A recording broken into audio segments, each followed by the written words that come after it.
আসসালামু আলাইকুম স্যার। আপনার সাথে কিছু প্রয়োজনীয় কথা বলতে এসেছি। ঠিক আছে, বলো। এখানে বলা যাবে না, একটু ভিতরে গিয়ে বলি? স্যার, আমার নাম আব্দুস সালাম। ছোটকালে মুরগির দোকানে কাজ করতাম, তাই সবাই মুরগি সালাম বলে ডাকে। তবে আমার সামনে কেউ এই নামে ডাকার সাহস পায় না। এখন অবশ্য আমার দিন বদলাইছে, প্রচুর টাকা পয়সা আমার। ঢাকা শহরে আমার একটু দাপটও আছে। আমি জানি।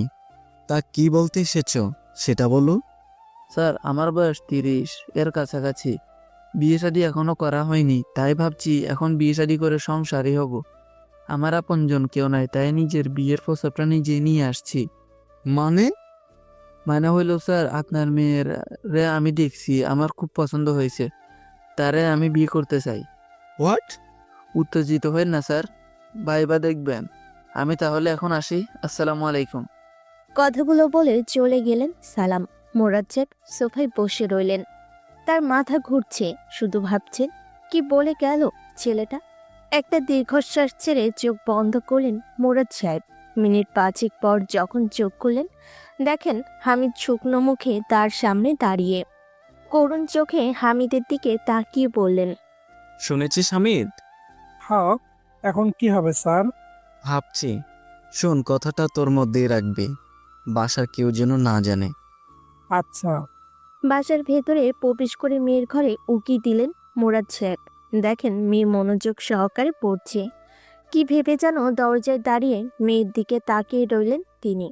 কিছুক্ষণ পর বাবার উপস্থিতি টের পেল মেয়ে। বাবার দিকে তাকিয়ে বলল, বাবা, দরজায় দাঁড়িয়ে আছো কেন? এমনি তোকে দেখছিলাম। মেয়ে বাবার কাছে এসে বলল, বাবা, তোমার মুখটা এমন মলিন দেখাচ্ছে কেন? কি হয়েছে তোমার?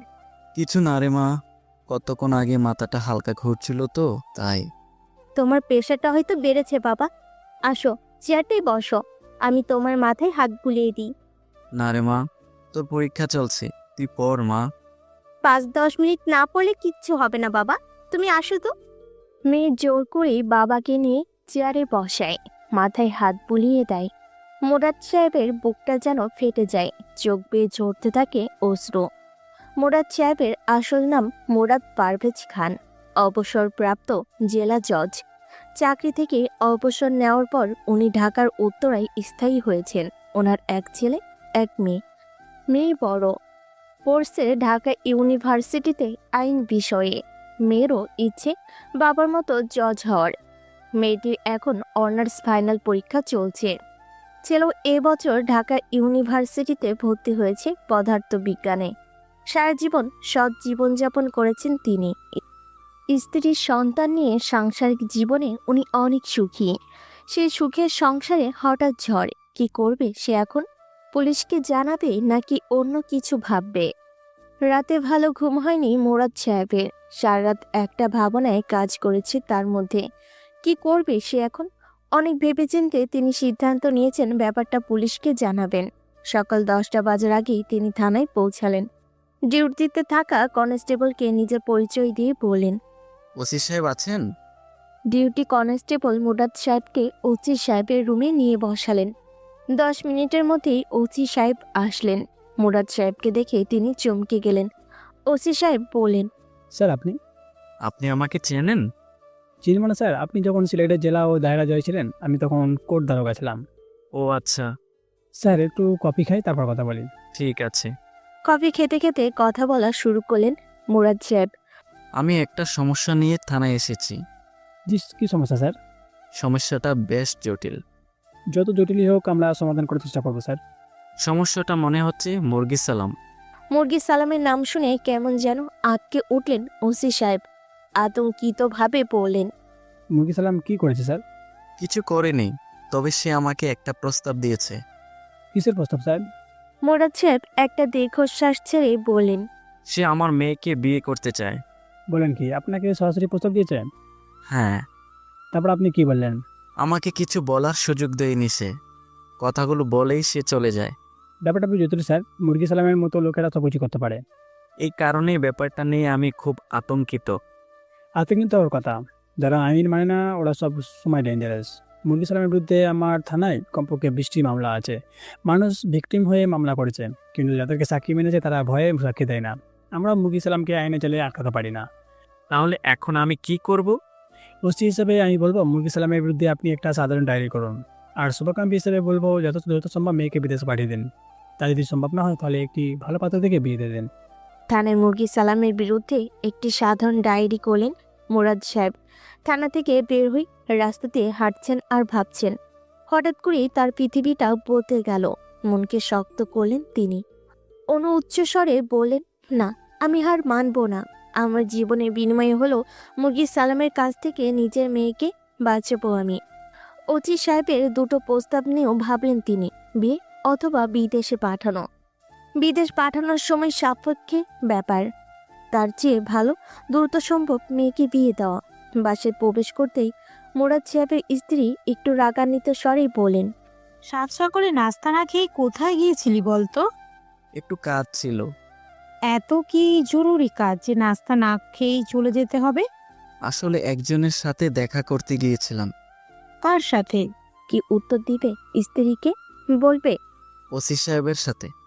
তাহলে স্ত্রী আরো কয়েকটা প্রশ্ন করবে, তার চেয়ে চুপ থাকাই ভালো। মুরাদ সাহেব কোনো কথা না বলে রুমে গেলেন ড্রেস চেঞ্জ করতে। ফ্রেশ হয়ে ডাইনিং টেবিলে আসলেন নাস্তা খেতে। নাস্তা খেতে খেতে স্ত্রীকে বললেন, রূপা এখন অনার্স ফাইনাল দিচ্ছে। আমার মনে হয় এখন ওর বিয়ের ব্যাপারটা ভাবা উচিত। আমি তো অনেক আগে থেকেই তোমাকে বলেছি, তুমি তো বারবার বলো মেয়ের পড়া শেষ হোক। হ্যাঁ বলতাম, কিন্তু এখন কেন জানি মনে হচ্ছে বিয়েটা দিয়ে দেওয়া দরকার। তাহলে ভাইয়াকে বলি পাত্র দেখতে। ঠিক আছে, বলো। মুরাদ সাহেব নাস্তা সেরে বেলকুনিতে গিয়ে বসলেন। বেলকুনির টবে কয়েকটা ফুল গাছ। গাছগুলোর পরিচর্যা মেয়ে রূপাই করে। বেশ কয়েকটা ফুল ফুটেছে গাছগুলিতে। একটা ফুল কেমন যেন নেতিয়ে পড়েছে। নেতিয়ে পড়া ফুলটা দেখে বুকটা ধক করে উঠল মুরাদ সাহেবের। লম্বা দম নিয়ে চোখ বন্ধ করলেন তিনি। এমন সময় 2 কাপ চা নিয়ে মুরাদ সাহেবের স্ত্রী আসলেন বেলকুনিতে। চা খেতে খেতে মুরাদ সাহেবকে বললেন, শোন রূপা, আমাদের একমাত্র মেয়ে, ওর বিয়েটা একটু ধুমধামের সাথে দেব। আচ্ছা। কি ব্যাপার, তুমি মনমরা হয়ে? আচ্ছা, বলছো কেন? দেখো, সবেমাত্র সিদ্ধান্ত নিলাম বিয়ে দেওয়ার। পাত্র খুঁজতে হবে। পাত্র পছন্দ হওয়ার পর কিভাবে বিয়ে দেব সেই ব্যাপারটা আসবে। রাতের খাবারের পর স্ত্রী, মেয়ে রূপা ও ছেলে আয়নকে নিয়ে ড্রয়িং রুমে বসলেন মুরাদ সাহেব। ছেলে আয়ন কিছুটা চুপচাপ স্বভাবের। নিজে পড়াশোনা নিয়েই ব্যস্ত থাকেন সব সময়। আয়ন বাবার সাথে তেমন একটা ফ্রি নয়। আয়নের বায়না আবদার সব মায়ের কাছে। রূপা তার বিপরীত, মায়ের চেয়ে বাবার সাথে সে বেশি ফ্রি। মুরাদ সাহেব ছেলে মেয়ের দিকে তাকালেন। মেয়ের মুখটা সবসময় হাসি খুশি, ছেলে গম্ভীর। মুরাদ সাহেব ছেলের দিকে তাকিয়ে বলেন, আয়ান, তোর পড়াশোনা কেমন চলছে? জি বাবা, খুব ভালো। রূপা হাসতে হাসতে বলল, বাবা, যে মানুষটা পড়াশোনা ছাড়া অন্য কোনো কাজ করে না তাকে বলছো পড়াশোনা কেমন চলছে? আয়ান বোনের কথার উত্তরে বলল, কাজ করি না মানে? আজই না তোকে দোকান থেকে আইসক্রিম কিনে দিলাম। এটা কোনো কাজ হলো নাকি? ঠিক আছে, এটা যেহেতু কাজ না, তোকে আমি আর কোনোদিন কোনো কিছু দোকান থেকে এনে দিব না। ছোটখাটো একটা ঝগড়া শুরু করে দিল 2 ভাই বোন। ছেলে মেয়েদের খুনসুটি দেখে মুখটা হাহাকার করে উঠল মুরাদ সাহেবের। মেয়েটা তো জানে না কত বড় ঝড় আসতে শুরু করেছে তার জীবনে। সে ঝড় থেকে বাঁচতে পারবে কি ছেলেটিও? না, সে হার মানবে না। নিজের জীবন দিয়ে হলেও ছেলে মেয়েকে রক্ষা করবে সে। মুরাদ সাহেবের স্ত্রীর ধমকি ঝগড়া থামালো ছেলে মেয়ে। মুরাদ সাহেব কিছুটা স্বাভাবিক হওয়ার জন্য স্ত্রীকে বলেন, 1 কাপ চা খাওয়ানো যাবে? এখন চা খেলে রাতে ঘুমাতে পারবে? ঘুমের ব্যাঘাত তো হবেই, তবু কেন জানি মনে হচ্ছে একটু চা খেলে ভালো লাগতো। বাবা, আমি চা করে আনছি। সবার জন্য চা করে নিয়ে আসলো রূপা। চা খেতে খেতে কথা বলা শুরু করলেন মুরাদ সাহেব। একটা গুরুত্বপূর্ণ কথা বলার জন্য তোমাদেরকে নিয়ে বসেছি। কি কথা বাবা? তোর অনার্স পরীক্ষা শেষ হয়েছে, তাই আমরা সিদ্ধান্ত নিয়েছি তোকে বিয়ে দেওয়ার। তুমি না বলতে বাবা লেখাপড়া শেষ হওয়ার আগে আমাকে বিয়ে দিবে না? রূপা আশ্চর্য হয়ে পড়ল। হ্যাঁ বলতাম, কিন্তু কিন্তু কি বাবা? মুরাদ সাহেব মেয়ের মাথায় হাত রেখে বললেন। বয়স হয়েছে, তাই টেনশন লাগে রে মা। রূপা আশ্চর্য হয়ে বলল, বাবা কাঁদছো কেন? এমনি রে মা। বাবার কান্না দেখে রূপারও কান্না পায়, চোখে জল এসে যায় মুরাদ সাহেবের স্ত্রীরও। নিজেকে সামলে নিয়ে মুরাদ সাহেব রূপাকে বলেন, মা, তুই কি কাউকে পছন্দ করিস?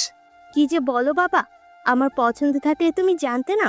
মুরাদ সাহেব হাসতে হাসতে বলেন। ঠিকই তো, তাহলে আমরা ছেলে দেখা শুরু করি। রূপা মাথা নিচু করে বাবার কথায় সায় দেয়। বন্ধু বান্ধব এবং আত্মীয় স্বজনকে মেয়ের জন্য পাত্র দেখতে বলেন মুরাদ সাহেব। বেশ কয়েকজন পাত্রের খোঁজ দিলেন তারা। তাদের মধ্যে বাল্যবন্ধু হাসানের দেওয়া একটি ছেলেকে মনে ধরল মুরাদ সাহেবের। ছেলেটি বুয়েট থেকে পাশ করে আমেরিকার কোনো ভার্সিটিতে পিএইচডি করছে। পিএইচডি করার পর আমেরিকাতেই সেটেল হবে ছেলেটি। ছেলেটির বাড়ি ময়মনসিংহ শহরে। বাবা স্কুল শিক্ষক, মা গৃহিণী। 2 ভাই 1 বোনের মধ্যে ছেলেটি সবার ছোট। বড় ভাই একটি বেসরকারি কলেজের সরকারি অধ্যাপক। বোন চাকরি করে প্রাইমারি স্কুলে। বোনের স্বামী হাই স্কুলের শিক্ষক। বাবা মা দুজনই জীবিত। ছেলেটি এখন ছুটিতে দেশে আছে। এই ছুটিকালীন সময়ে সে বিয়ের কাজটি সেরে ফেলতে চায়। পারিবারিক ভাবমূর্তি ও ছেলেটির আচার আচরণ সম্পর্কে ধারণা নেওয়ার জন্য বন্ধু হাসানের কাছ থেকে ঠিকানা নিয়ে ময়মনসিংহে গেলেন মুরাদ সাহেব। ময়মনসিংহের বাউন্ডারি রোডে ছেলেটির বাসা। বাসার কাছেই রেল লাইন। রেল লাইনের পাশে বেশ কয়েকটি চায়ের দোকান। একটি দোকানে গিয়ে বসলেন মুরাদ সাহেব। খেয়াল করলেন তার পাশে বসে কয়েকজন লোক চা খাচ্ছে। একজনকে জিজ্ঞেস করলেন, আপনার বাসা কি এখানেই? নাসিরাবাদ স্কুলের সাবেক শিক্ষক ইমতিয়াজ সাহেবকে চেনেন? জি, উনি আমার শিক্ষক। ওনার বাসা কি এখানেই? জি, একটু সামনেই। ওনার পরিবারে কে কে আছেন? ওনার 2 ছেলে 1 মেয়ে। এক ছেলে অধ্যাপক আর এক ছেলে আমেরিকার পিএইচডি করছে। মেয়ে? মেয়ে প্রাইমারি স্কুলের শিক্ষক। মেয়ের বিয়ে হয়ে গেছে। মেয়ের জামাই হাই স্কুলে পড়ায়। আপনি দেখছি সবই জানেন। জানবো না? স্যার তো এখন আমাদের প্রতিবেশী। স্যারের শ্বশুরবাড়ি কোথায় জানেন? জানি, এই পাশের মাদ্রাসার কোয়ার্টার। স্যারের শ্বশুরও ছিলেন নাসিরাবাদ স্কুলের শিক্ষক। ওনার নাম কাইয়ুম স্যার। স্যারের আসল বাড়ি? এটা বলতে পারবো না। লোকটি হেসে দিয়ে বলল। মুরাদ সাহেব আরও কয়েকজন লোকের সাথে কথা বলেন। গেলেন ইমতিয়াজ স্যারের শ্বশুরের এলাকায়ও। ইমতিয়াজ স্যার একজন স্বচ্ছ ভাবমূর্তির মানুষ। এলাকায় তার ছেলেমেয়েরাও পরিচিত নম্র ভদ্র হিসাবে। শুক্রবার বিকেলবেলায় রূপাকে দেখতে আসলেন ছেলেপক্ষ। ছেলেপক্ষের প্রায় সবাই এসেছে। ছেলের বাবা মা, ভাই ভাবি ও বোন। খাওয়া দাওয়ার পর রূপাকে আনা হলো তাদের সামনে। রূপা সুন্দরীর চেয়েও সুন্দর। লম্বা ফর্সা দীঘল চুল, চমৎকারভাবে গুছিয়ে কথা বলতে পারে। ওর হাঁটা চলার মধ্যেও আছে ব্যক্তিত্বের ছাপ। তাই ছেলেপক্ষের সবার পছন্দ হয়ে গেল রূপাকে। ছেলের বাবা ইমতিয়াজ স্যার কোনো রাগঢাক না রেখেই বলেন, মেয়ে আমাদের খুব পছন্দ হয়েছে। এখন আপনাদের যদি ছেলে পছন্দ হয়ে থাকে তাহলে বিয়ের ব্যাপারে পাকা কথা বলতে পারি। ছেলেমেয়েরা দুজনে আলাদাভাবে একটু কথা বলুক, তাদের মতামতটা নেই। এটা অবশ্য ঠিক বলেছেন। মুরাদ সাহেব বলেন। ছেলে মেয়েকে আলাদা একটা রুমে দেওয়া হলো কথা বলার জন্য। ছেলে প্রথম কথা বলা শুরু করলো। আরও অনেক কথা হলো দুজনের মধ্যে। অল্পক্ষণ কথা বলার পরও সায়েমের ব্যক্তিত্ব মুগ্ধ করল রূপাকে। ছেলে মেয়ের সম্মতির উপর উভয় পক্ষ আলোচনায় বসলো বিয়ের দিন তারিখ ঠিক করার জন্য। সকলের সম্মতিতে বিয়ের তারিখ ঠিক হলো 15ই জানুয়ারি। বিয়ের 3 তারিখ ঠিক করার পর ওসি সাহেবের সাথে কথা বলেন মুরাদ সাহেব। ওসি সাহেব অভয় দিয়ে বললেন, চিন্তা করবেন না স্যার, যতদিন বিয়ের আনুষ্ঠানিকতা হবে ততদিন পুলিশ প্রহর ব্যবস্থা করবো। বিয়ের আর 7 দিন মাত্র বাকি। তাই মুরাদ সাহেব তোড়জোড় শুরু করলেন সামগ্রিক প্রস্তুতি। আত্মীয় স্বজনকে দাওয়াত দেওয়া, বিয়ের বাজার সব মিলে ব্যস্ত হয়ে উঠলেন মুরাদ সাহেব। গায়ে হলুদের অনুষ্ঠান হবে বাসার সাদে। বিয়ের অনুষ্ঠান করার জন্য বাসার কাছে একটা কমিউনিটি সেন্টার ভাড়া করলেন মুরাদ সাহেব। সার্বক্ষণিক 7 থেকে 8 জন পুলিশ পাহারায় আছে সার্বিক অনুষ্ঠানে। পুলিশ পাহারা দেখে রূপা বাবাকে বলল, বাবা পুলিশ কেন? মুরাদ সাহেব হাসতে হাসতে উত্তর দিলেন, তোর বাবা জেলা জজ ছিল, তাই থানা থেকে অনুষ্ঠানের জন্য পুলিশ পাহারা পাঠিয়েছে। ও আচ্ছা। গায়ে হলুদের অনুষ্ঠানটি মুরাদ সাহেবের বাসার ছাদে হলো। মুরাদ সাহেব হামিদকে বলেছিল বাসার আশেপাশে খেয়াল রাখতে। হামিদ সারাক্ষণ বাসার আশেপাশে নজর রেখেছে। না, কোনো সন্দেহভাজন ব্যক্তির আনাগোনা সে দেখেনি। বিয়ের বাজার সদাই, গায়ে হলুদের অনুষ্ঠান সবকিছুই প্রকাশ্যে হয়েছে। নিশ্চয়ই এসব মুরগি সালামের টের পাওয়ার কথা। যেহেতু মুরগি সালামের পক্ষ থেকে কোনো পত্রিকা আসেনি, মোরাদ সাহেব ধরে নিল মুরগি সালাম হয়তো আর বাড়াবাড়ি করবে না। মোরাদ সাহেবের বুকের পাথরটা কিছুটা যেন হালকা হয়েছে। বিয়ের পর্বটা ভালোই ভালোই শেষ হয়ে গেলে বুকের পাথরটা পুরোপুরি নেমে যাবে। কমিউনিটি সেন্টারের সার্বিক প্রস্তুতি শেষ। সকাল 11টার দিকে মেয়েকে এনে বসানো হয়েছে কমিউনিটি সেন্টারে। মেয়েকে ঘিরে রেখেছে তার বান্ধবী ও আত্মীয় স্বজনরা। ওদিকে ছেলের বাবা ফোন করে জানিয়েছে তারা সকাল 9টায় রওনা দিয়েছে, 12টার আগেই পৌঁছে যাবে। মোরাদ সাহেব কিচেনে গেলেন, কথা বললেন বাবুচিদের সাথে। বাবুচিরা জানালো রান্নার প্রস্তুতি শেষ। কিছু কিছু আত্মীয় স্বজন এখনই আসা শুরু করেছে। মোরাদ সাহেব এবং তার স্ত্রী হেঁটে হেঁটে তাদের সাথে কথা বলছেন। আয়নের কিছু বন্ধু বান্ধবও ইতিমধ্যে এসে পড়েছে। আয়ন তাদেরকে সময় দিচ্ছে। ঠিক 11:30টার দিকে ফুল দিয়ে সাজানো 15 থেকে 20টি মাইক্রোবাস এসে থামলো কমিউনিটি সেন্টারের সামনে। মোরাদ সাহেব ভাবলেন পাত্রপক্ষ হয়তো এসে পড়েছে। একে একে মাইক্রোবাস থেকে বেরিয়ে আসলো একই রকম সাদা পাঞ্জাবি পরা 60 থেকে 70 জন যুবক। তারা দ্রুত ঢুকলো কমিউনিটি সেন্টারে। কয়েকটা ফাঁকা গুলি করে বেশ কয়েকটা ককটেল ফোটালো। সেন্টারের ভিতরে আতঙ্ক ছড়িয়ে পড়ল। পুলিশরা এগিয়ে এলো, কিছুই করতে পারল না তারা। রূপাকে উঠিয়ে নিয়ে গেল মুরগি সালামের লোকেরা। নিজের চোখে মেয়েকে সন্ত্রাসীরা উঠিয়ে নিয়ে যেতে দেখে বেহুশ হয়ে গেলেন মোরাদ সাহেব। দ্রুত তাকে হাসপাতালে নেওয়া হলো।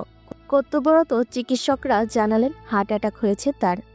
মোরাদ সাহেবকে নিবিড় পর্যবেক্ষণে রাখা হলো। হাসপাতালের বারান্দায় বসে অঝোর ধারায় কাঁদছেন মোরাদ সাহেবের স্ত্রী। পাশে বসে আছে আয়ান, তার চোখ দিয়েও ঝরছে জল। আয়ান ভেবে পাচ্ছে না কি করবে সে এখন। কিছুক্ষণের মধ্যে হাসপাতালে আসলেন বাসার দারোয়ান হামিদ।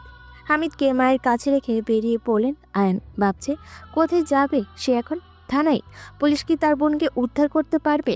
প্রথম থানাতেই গেল আয়ান। কান্না জড়িত কণ্ঠে বললেন বোনের অপহরণের কথা। ওসি সাহেব আয়ানের মাথায় হাত রেখে বললেন, আমরা শুনেছি ইতিমধ্যে কাজ শুরু করে দিয়েছে পুলিশ। আশা করছি তোমার বোনকে খুব শীঘ্রই উদ্ধার করতে পারবো।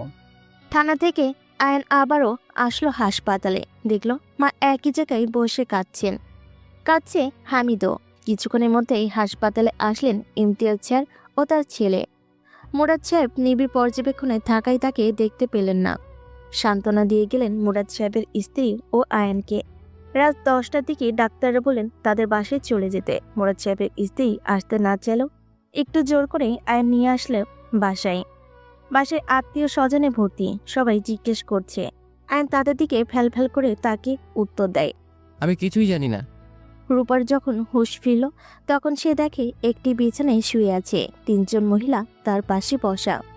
রূপা বুঝতে পারলেন না সে কোথায়। এই মহিলাগুলো কারা? রূপার খুব পানি তৃষ্ণা পেয়েছে। সে পানি চাইল। একজন মহিলা তাকে দ্রুত পানি এনে দিলেন। পানি খাওয়ার পর আবারও চোখ বন্ধ করলেন রূপা। অনেকক্ষণ চোখ বন্ধ রাখার পর তার মনে হতে থাকলো ঘটনাগুলো। সে কোণে সেজে বিয়ের আসরে বসেছিল। বরযাত্রী রূপে 50 থেকে 60 জন পুরুষ মহিলা বিয়ের আসরে ঢুকলো। মহিলাগুলো তাকে কোলে তুলে নিয়ে গাড়িতে উঠল। ওরা গুলি চালালো, বোমা ফাটালো। একটি গাড়িতে কিছু দূর নিয়ে আসার পর তাকে আরেকটি গাড়িতে তোলা হলো। সেই গাড়িতে তার পাশে 2 জন মহিলাই বসা ছিল। ওই গাড়িতে কিছু দূর যাওয়ার পর একটি নীরব জায়গায় আবার গাড়ি পরিবর্তন করা হলো। তৃতীয় গাড়িতে ওঠার পর তার আর কিছুই মনে নেই। এবার চোখ খুলে উঠে বসলেন রূপা। মহিলাদের জিজ্ঞেস করলেন আপনারা কারা? কিন্তু কোনো মহিলাই কোনো উত্তর দিলেন না। একজন মহিলা দ্রুত রুমের বাইরে চলে গেলেন। কিছুক্ষণ পর রুমে ঢুকলেন একজন পুরুষ লোকটি রুমে ঢোকার পর অন্য 2 জন মহিলাও রুমের বাইরে চলে গেলেন। পুরুষ লোকটি দেখতে খুবই সুদর্শন, চুলগুলো সুন্দর করে কাটা, ক্লিন শেভ, পরনে একটা পাঞ্জাবি। দেখে বোঝা যাচ্ছে পাঞ্জাবিটা বেশ দামি। লোকটি রূপার বিছানার কাছে একটি চেয়ার টেনে বসলেন। তারপর রূপাকে উদ্দেশ্য করে বললেন, কেমন আছো? কি আপনি? আমার নাম আব্দুস সালাম। তাহলে আপনি আমাকে অপহরণ করে নিয়ে আসছেন? জি, কেন? কারণ তোমাকে আমি ভালোবাসি। এ কথা আমাকে কখনো তো আপনি বলেননি। বললে কি হতো আমাকে তুমি ভালোবাসতে? বলে দেখতে পারতেন। বললেও লাভ হতো না। কারণ কি জানো? কারণটা থাক। থাকবে কেন বলুন? মুরগি সালাম উঠে দাঁড়ালেন, ফ্রিজ খুলে একটা কোল্ড ড্রিঙ্কস খেলেন, তারপর আবার রূপার সামনে এসে বসে বললেন, তুমি কি জানো তুমি সুন্দরের চেয়েও সুন্দর? অসাধারণ তোমার ব্যক্তিত্ব, অতুলনীয় তোমার কথা বলার ঢং। রূপা কোনো কথা বলল না। মুরগি সালাম আবার বলতে শুরু করলেন, প্রত্যেকটা পুরুষের একটা স্বপ্নকন্যা থাকে যে তাকে হৃদয়ের অনুভব করে। আমার স্বপ্নকন্যা হচ্ছে তুমি। তোমাকে দেখার পর থেকে তোমাকে ভালোবেসেছি, হৃদয়ে ধারণা করেছি, স্বপ্ন দেখেছি। এতই যখন ভালোবেসেছিলেন বিয়ের প্রস্তাব দিতেন। দিয়েছিলাম, কেন উত্তর দেয়নি সেটা আমি জানতাম। কেন? কারণ আমার পরিচয়। কি আপনার পরিচয়? আমার মা বাবা নেই, আমার কোনো আত্মীয় স্বজনও নেই, শিক্ষাগত যোগ্যতাও নেই। তবে মানুষ আমাকে চিনে, এক নামে চিনে। কি নামে চিনে জানো? কি? মুরগি সালাম। রূপা আতঙ্কিতভাবে তাকালেন মুরগি সালামের দিকে। রূপা মুরগি সালামকে কখনো না দেখলেও ওর নাম শুনেছেন, পত্রিকায় পড়েছেন ওর সন্ত্রাসীর কাহিনী। মুরগি সালাম রূপার দিকে তাকিয়ে হাসলেন, তারপর বললেন, বিশ্বাস করো রূপা, আমি সন্ত্রাসী হতে পারি, কিন্তু কোনোদিন কোনো মেয়েকে স্পর্শ করিনি, খারাপ দৃষ্টিতে তাদের দিকে কখনো তাকাইনি। আমি সবসময় মেয়েদেরকে সম্মান করেছি, স্নেহ করেছি। এবার রূপা হাসলেন, তারপর বললেন, একটা মেয়েকে বিয়ের আসর থেকে উঠিয়ে নিয়ে এসেছেন, তারপরও বলছেন মেয়েদেরকে আপনি সম্মান করেন। আর রূপা, আমি তোমাকে ভালোবাসি, আমি তোমাকে জীবন সঙ্গী হিসেবে পেতে চাই। তা কোনো দিনই সম্ভব না, কারণ আমি জেলা জজের মেয়ে, দেশের সবচেয়ে বড় বিদ্যাপীঠ ঢাকা ইউনিভার্সিটিতে পড়ছি। আমি জানি স্বাভাবিকভাবে সম্ভব নয়, এই কারণে তোমাকে উঠিয়ে নিয়ে আসা। এখন রাজি হয়ে যাও, বিয়েটা ভালোই ভালোই শেষ হয়ে যাক। যদি রাজি নই? দেখো রূপা, আমি তোমাকে ভালোবাসি, কিন্তু তোমার মা বাবা ও ভাইকে তো ভালোবাসি না। মানে অতি সহজ, তুমি যদি স্বাভাবিকভাবে আমাকে বিয়ে না করো, তাহলে তোমার বাবা মা ভাইকে আমি পৃথিবীতে রাখবো না। কি বলেন সব? সালাম যা বলে তাই করে। এখন থেকে বিয়ের আনুষ্ঠানিকতা শুরু হবে। তুমি স্বাভাবিক ও হাসি খুশি থাকবে, আমাকে স্বামী হিসেবে মেনে নেবে। তা না হলে সবাইকে হারাবে তুমি। কথাগুলো বলে রুম থেকে বেরিয়ে গেলেন সালাম। রূপার এখন মাথা ঘুরছে, কিছুটা বমি বমিও লাগছে। কি করবে সে এখন? চোখ বন্ধ করলো সে, চোখের সামনে ভেসে উঠল বাবা মা ভাইয়ের ছবি। মুখ ফেটে কান্না আসছে তার।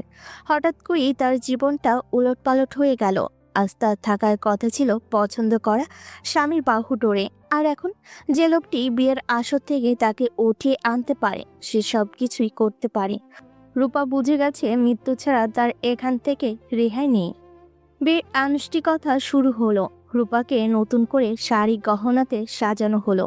কাজী সাহেব আসলেন, রূপার সম্মতি নিলেন। রূপা স্বাভাবিকভাবে সম্মতি দিলেন, তারপর রেজিস্ট্রি খাতে সই করলেন। বিয়ের পর সালাম রূপাকে হাত ধরে একটি হলরুমে নিয়ে গেলেন।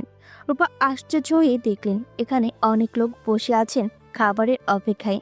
সালাম কয়েকটা টেবিলের কাছে গিয়ে মানুষদের সাথে কথা বলেন, রূপাকে পরিচয় করিয়ে দিলেন।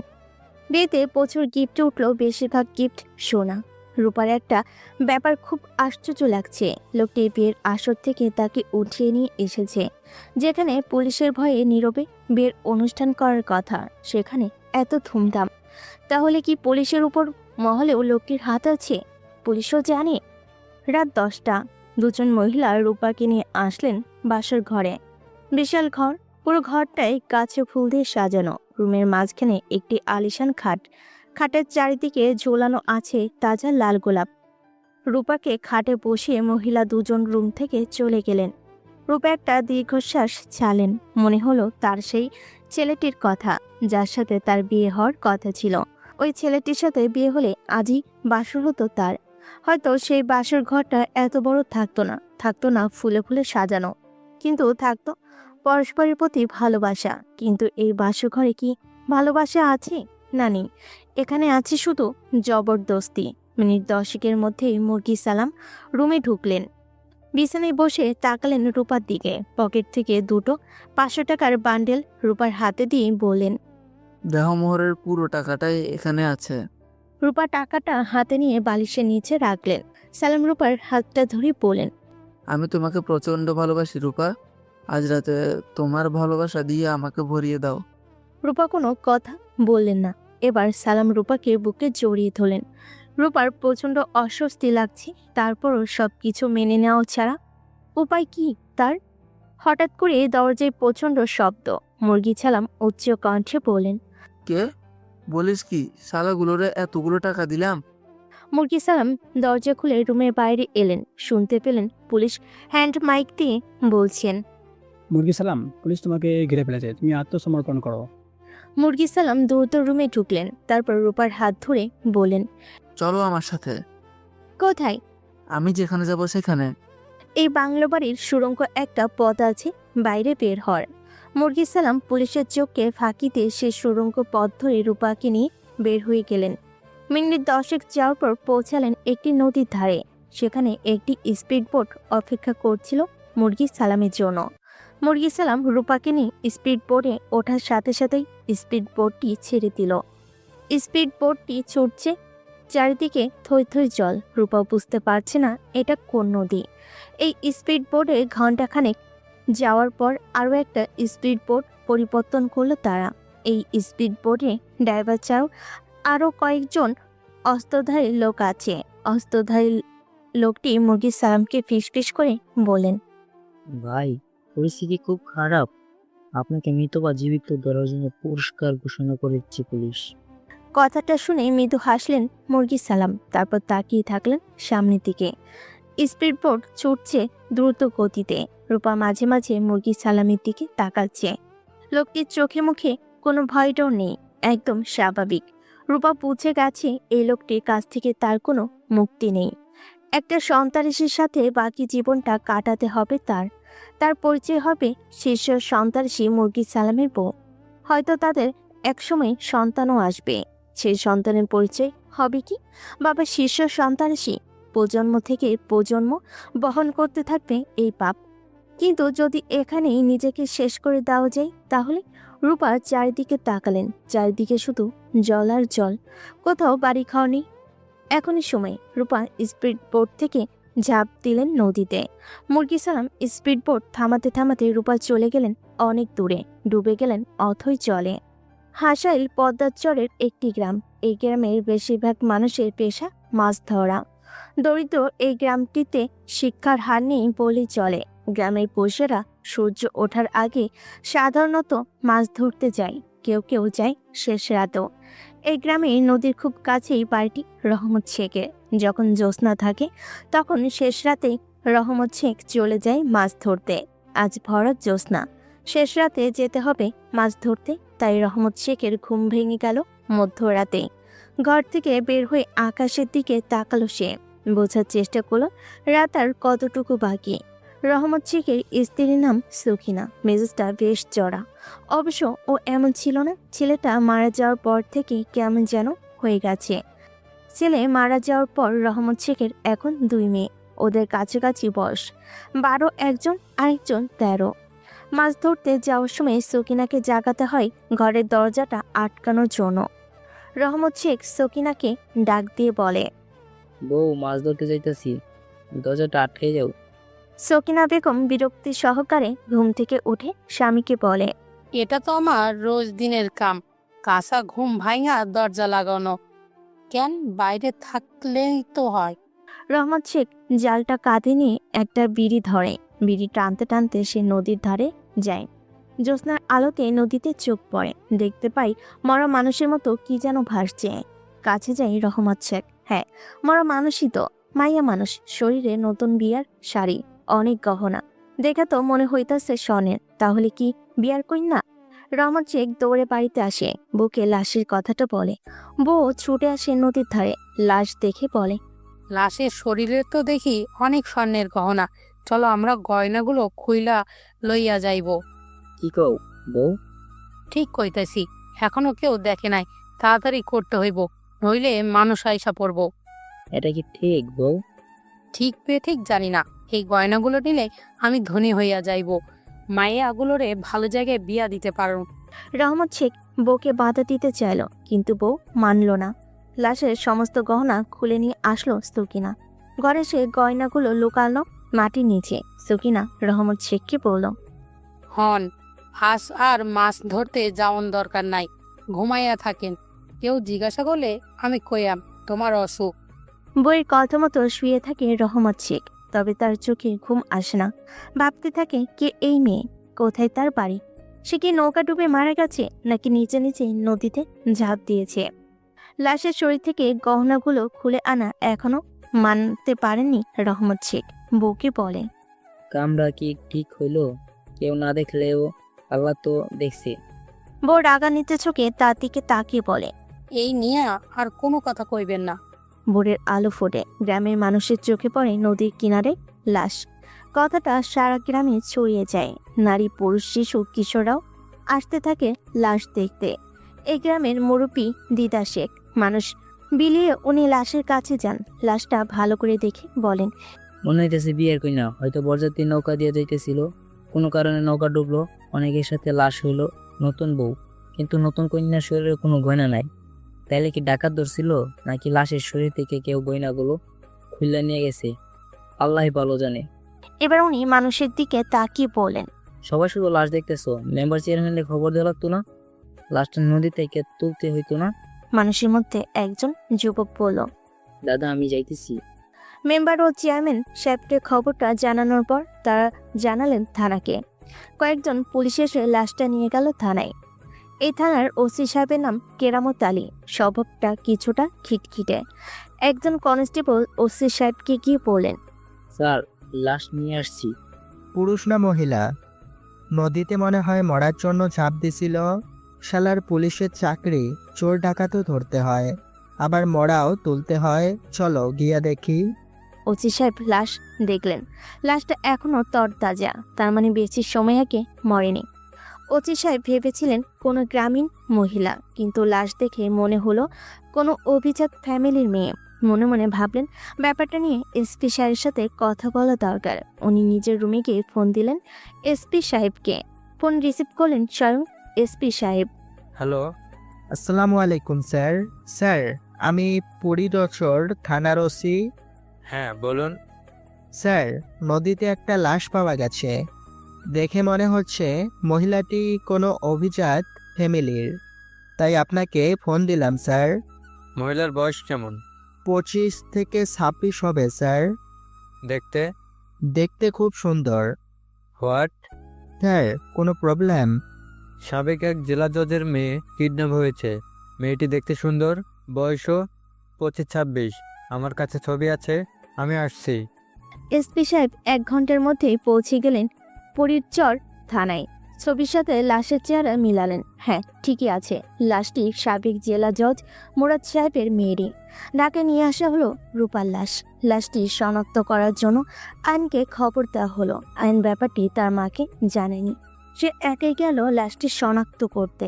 সাদা কাপড়ে ঢাকা একটা নিথর দেহ পড়ে আছে। আইন কাপড়টি সরল। মুখ দেখে বুকটা চুরমার হয়ে গেল তার। বোনের মুখে হাত রাখলো আয়ান। চোখ বেয়ে অশ্রু ঝরছে তার। সেই অশ্রুগুলো পড়ছে প্রিয় বোনের নিথর। এই তো কয়েকদিন আগেও যে বোনটি ছিল প্রাণ চাঞ্চল, বুকে ছিল হাজারো স্বপ্ন, সেই বোনটি এখন নিথর। খুব ইচ্ছে করছে আয়নের চিৎকার করেই বলতে। এবার মাটিতে বসে পড়ে আয়ন, বিলাপ করে কাঁদতে থাকে। আয়নের কান্না দেখে ওখানে দাঁড়িয়ে থাকা পুলিশেরাও চোখের জল ধরে রাখতে পারে না। একজন পুলিশ অফিসার আয়নকে সান্ত্বনা দেয়, বলে, বাবা, তোমার মনের অবস্থা আমরা বুঝি, কিন্তু কি করবে? লাশের দাফনের ব্যবস্থা তো করতে হবে। আয়ন কোনো রকমে উঠে দাঁড়ায়, বোনের কপালে একটা চুমু দেয়, তারপর নিজেই কাপড় দিয়ে ঢেকে দেয় বোনের মুখ। রূপার লাশের ময়না তদন্ত করা হয়। ময়না তদন্তের পর পুলিশ একটা সংবাদ সম্মেলনের আয়োজন করে। পুলিশের একজন মুখপাত্র সাংবাদিকের উদ্দেশ্য করে বলে, আপনারা তো জানেন, বিয়ের আসর থেকে সাবেক জেলা জজ মুরাদ পারভেজ খান সাহেবের মেয়েকে কিডন্যাপ করা হয়। সংবাদটি পাওয়ার পর পুলিশ তৎপর হয়ে ওঠে। মুরাদ পারভেজ খান সাহেবের জিডি মোতাবেক আমরা ধারণা করেই মুরগি সালাম কিডন্যাপটি করেছে। মুরগি সালামকে ধরতে পুলিশ ঢাকাসহ বিভিন্ন জায়গায় অভিযান চালায়, কিন্তু মুরগিকে সালামকে এখন পর্যন্ত গ্রেপ্তার করা যায়নি। কিন্তু অত্যন্ত পরিতাপের বিষয় হলো, কিডন্যাপ হওয়া মেয়েটির লাশ আমরা পেয়েছি। লাশের পোস্টমর্টমের করা হয়েছে। পোস্টমর্টেম রিপোর্ট বলছে মেয়েটি পানিতে ডুবে মারা গেছে। তার শরীরে কোনো আঘাতের চিহ্ন নেই, তাকে নির্যাতনও করা হয়নি। একজন সাংবাদিক প্রশ্ন করলেন। মুরগি সালাম ঢাকা টপ টেরর বহু মামলা তার নামে, তাকে আগে কেন গ্রেফতার করা হয়নি? আগে গ্রেফতার করা গেলে হয় মেয়েটি এমন পরিণতি হতো না। মুরগি সালামকে আগে গ্রেপ্তার করা হয়নি, এই তথ্যটি সঠিক নয়। এর আগে আমরা ওকে কয়েকবার গ্রেপ্তার করেছি। প্রতিবারই ও আদালত থেকে জামিন নিয়ে বেরিয়ে গেছে। আরেকজন সাংবাদিক প্রশ্ন করলেন। দেখুন, এটা আদালতের ব্যাপার, এই ব্যাপারে আমি মন্তব্য করতে পারবো না। আরেকজন সাংবাদিক প্রশ্ন করলেন। দিনে দুপুরে ঢাকা শহরে একটা কমিউনিটি সেন্টার থেকে একজন বিয়ে পাত্রীকে কিডন্যাপ করা হয়েছে। এটা কি আইন শৃঙ্খলা পরিস্থিতির চরম অবনতির লক্ষণ নয়? দেখুন, একটা বিচ্ছিন্ন ঘটনা আইন শৃঙ্খলার সার্বিক পরিস্থিতির প্রতিচ্ছবি নয়। তাহলে কি দেশের আইন শৃঙ্খলা পরিস্থিতি খুব ভালো আছে? খুব যে ভালো আছে তা আমি বলবো না, তবে আমরা কাজ করে যাচ্ছি। আরো কয়েকজন সাংবাদিক প্রশ্ন করতে চাইলেন, কিন্তু আর প্রশ্ন নেওয়া হলো না। আয়নকে রূপার লাশ বুঝিয়ে দেওয়া হলো। লাশ তোলা হলো লাশ গাড়িতে। আয়ন গাড়িতে উঠবে এমন সময় খেয়াল করলো বাসার দারুণ হামিদ দৌড়ে আসছে। হামিদ আয়নের সামনে এসে কান্না জড়িত কণ্ঠে বলল, আয়ন ভাই সারাও নাই। আয়ন যেন পাথর হয়ে গেল। কোনো কথা সে বলতে পারছে না, কাঁদতেও পারছে না। কতক্ষণ নীরব থাকার পর আয়ন ড্রাইভারকে বলল, চলেন হাসপাতালে। লাশবাহী গাড়িটি দ্রুত চলছে হাসপাতালের দিকে। আয়ন জানালা দিয়ে বাড়ি তাকিয়ে আছে। হাজার হাজার মানুষ ছুটছে কাজে গন্তব্যে, আর তার ছুটে চলা। দুটো লাশবাহী গাড়ি আয়নদের বাসার সামনে এসে দাঁড়ালো। গাড়ি থেকে নামলো আয়ন, দ্রুত ঢুকলো বাসায়। মায়ের বেডরুমে উকি দিল সে। দেখে মা জায়নামাজে বসে তসবি জপছে। আয়ন দরজায় দাঁড়িয়ে মায়ের দিকে তাকালো। নিজেকে কিছুটা স্বাভাবিক করে মাকে ডেকে বলল, মা। মা তসবিটা চুমু দিয়ে পাশে রেখে কান্না ভেজা কণ্ঠে আয়নকে জিজ্ঞেস করলেন, রূপার কোনো খবর পেয়েছিস? হ্যাঁ মা। মা উচ্ছ্বাসিত কণ্ঠে আয়নকে বললেন, কি খবর বল। আপুকে পুলিশ উদ্ধার করেছে। আলহামদুলিল্লাহ। এখন কোথায় আমার রূপা? আপুকে নিয়ে এসেছি মা, বাসার সামনে, সাথে বাবাও আছেন। বলিস কি, তোর বাবাও সুস্থ হয়ে গেছেন? আয়ন হ্যাঁ বা না কিছুই বলল না, শুধু বলল, নিচে চলো মা, আপু আর বাবাকে দেখবে। দ্রুত সিঁড়ি বেয়ে নিচে নামেন আয়নের মা।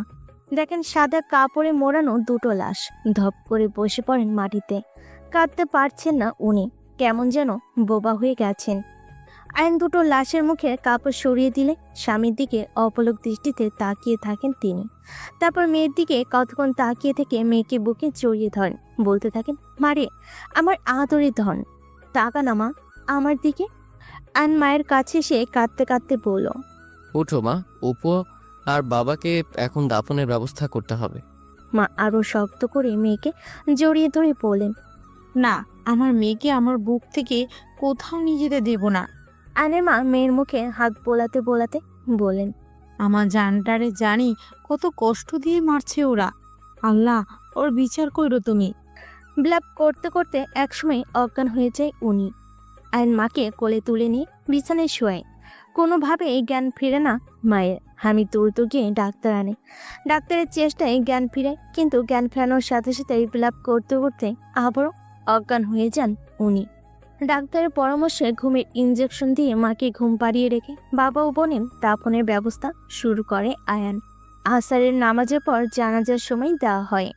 জানাজায় আসেন স্থানীয় এমপি, পুলিশের ঊর্ধ্বতন কর্মকর্তা, এলাকার গণ্যমান্য ব্যক্তিসহ হাজার হাজার মানুষ।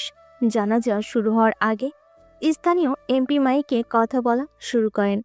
উপস্থিত মুসল্লিয়ান, আসসালামু আলাইকুম। জন্ম হলে মৃত্যুবরণ করতে হবে, এটা চিরন্ত সত্য। কিন্তু আমরা যে দুজন মানুষের জানাজা পড়তে এসেছি, তাদের মৃত্যুটা স্বাভাবিক নয়। তাদের মৃত্যুর জন্য দায়ী একজন সন্ত্রাসী। আমাদের আগে যারা সরকারে ছিল, এসব সন্ত্রাসী তাদের তৈরি। বিরোধী দলের তৈরি সন্ত্রাসীরা বর্তমান সরকারের ভাবমূর্তি ক্ষুণ্ণ করার জন্য বিভিন্ন অপকর্ম চালিয়ে যাচ্ছে। তবে বিরোধী দলের এই ষড়যন্ত্র কোনোদিন সফল হবে না।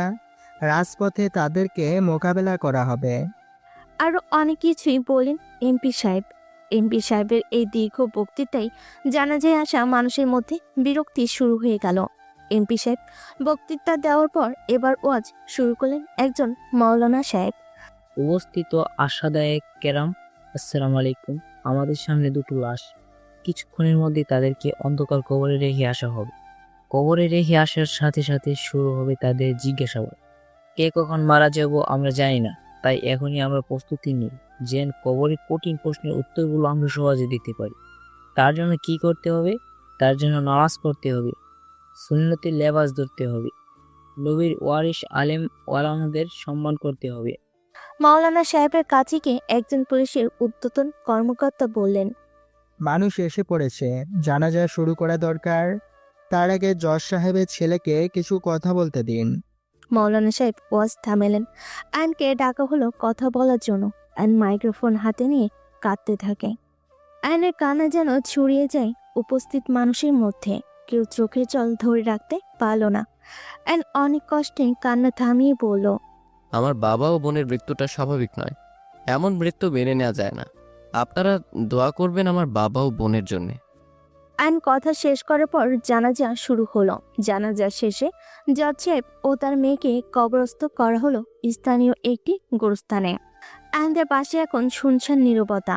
আত্মীয় স্বজন যারা এসেছিলেন আইনকে সান্ত্বনা দিয়ে তারা চলে গেছেন। আইনের মা এখনো ঘুমোচ্ছেন। ঘুমের মধ্যেই মাঝে মাঝে কেঁদে উঠছেন। বাসার দারোয়ান হামিদ ড্রয়িং রুমে বসে বসে কাঁদছেন। আইনের চোখে এখন আর জল নেই, সব জল যেন শুকিয়ে গেছে। তবে বুকটা ভারী লাগছে, খুব ভারী। আইন মায়ের শিওরে কতক্ষণ দাঁড়িয়ে থেকে নিজের রুমে ঢুকলো। আইনের পড়ার টেবিলটা অগোছালো, বিছানাটাও। আইন সবার ছোট বলে বাসার কোনো কাজই করতে হয়নি তার। পড়াশোনা করার পর টেবিলটাও অগোছালো রাখতো সে। রূপাই ওর রুমটা সবসময় গুছিয়ে দিত। ঘুমানোর সময় নিজে কখনো মশারি টানায়নি সে। বাবা অথবা মা সবসময় মশারি টানিয়ে দিত। মুখটা যেন আরো ভারী হতে থাকে আয়নের। কাপড় ছেড়ে বাথরুমে ঢুকে সে সাহসে মেঝেতে শুয়ে পড়ে। জল গড়িয়ে পড়ে তার বুকের পাথরটা যেন গলতে থাকে। চিৎকার করে কাঁদতে থাকে আয়ান। মাত্র এক সপ্তাহের ব্যবধানে তার পৃথিবীটা বদলে গেল। রঙিন স্বপ্নগুলো ঢেকে গেল কালো পর্দায়। আয়নের স্বপ্ন ছিল পদার্থ বিজ্ঞানী হওয়ার। বাবাও চাইতো তা। যেদিন ঢাকা ইউনিভার্সিটিতে চান্স হয়েছিল তার বাবা কি যে খুশি। বাবা হাসতে হাসতে বলেছিল, আমি ঢাকা ইউনিভার্সিটিতে পড়েছি, তোরা দুই ভাই বোনও ঢাকা ইউনিভার্সিটিতে চান্স পেলি, দেখবি তোদের সন্তানেরাও ঢাকা ইউনিভার্সিটিতে পড়বে। রূপা বাবার কথা শুনে বলেছিল, সত্যি বাবা, এটা খুবই গর্বের ব্যাপার। বাবা নেই, বোন নেই, আর মা। দ্রুত বাথরুম থেকে বেরিয়ে আসে আয়ন। ভেজা শরীর নিয়ে ছুটে যায় মায়ের রুমে। মা ঘুমোচ্ছে। ঘুমের মধ্যে ডুকরে কেঁদে উঠছে। আয়ন মায়ের পা দুটো জড়িয়ে ধরে বলে, জেগে ওঠো মা, তুমি না থাকলে পৃথিবীটা আমার শূন্য হয়ে যাবে। আমি কি নিয়ে বাঁচবো মা? সময় গড়িয়ে যায় 1 ঘন্টা 2 ঘন্টা, রাত থেকে সকাল, কিন্তু মা আর জাগে না। দ্রুত মাকে হাসপাতালে নিয়ে যায় আয়ন। পরীক্ষা নিরীক্ষা করার পর জানা যায় আয়নের মা ঘুমের মধ্যেই স্ট্রোক করেছেন।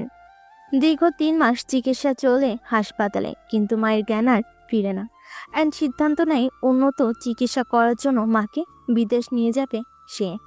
মাকে বিদেশ চিকিৎসা করাতে টাকার প্রয়োজন। বাবা যে টাকাগুলো ব্যাংকে রেখে গিয়েছিলেন তার বেশিরভাগই খরচ হয়ে গেছে। এখন সম্পদ বলতে আছে উত্তরা 3 তলার একটা বাড়ি আর গ্রামের জমি। আয়নের 2 মামা ঢাকাতে থাকেন। অবস্থা সম্পূর্ণ মানুষ ওনারা। তবে আয়নের ফ্যামিলির সাথে তাদের সম্পর্কটা তেমন উষ্ণ ছিল না। তার কারণও আছে। আয়নের 2 মামা চাকরি জীবনে অবৈধ পন্থায় অঢেল টাকার মালিক হয়েছেন। এই ব্যাপারটা পছন্দ করতেন না আয়নের বাবা। আয়নের জীবনে এত ঝড় পড়ে যাচ্ছে, মামা হিসেবে যতটুকু কাছে থাকা দরকার ছিল ততটুকু কাছে পায়নি তাদেরকে আয়ন। এই যে তার মা এতদিন যাবৎ হাসপাতালে, মামারা দেখতে এসেছেন সত্যি, কিন্তু আয়নকে কখনো জিজ্ঞেস করেনি কিভাবে চিকিৎসা ব্যয় বহন করছে সে। আয়নের বাবার কোনো ভাই নেই, একমাত্র বোন মারা গেছে অনেক আগে। আয়নের ফুপুর এক ছেলে শিক্ষকতা করেন গ্রামের একটি স্কুলে। আয়নের ফুফাতো ভাই এই বিপদের সময় সবসময় পাশে থেকেছেন তার।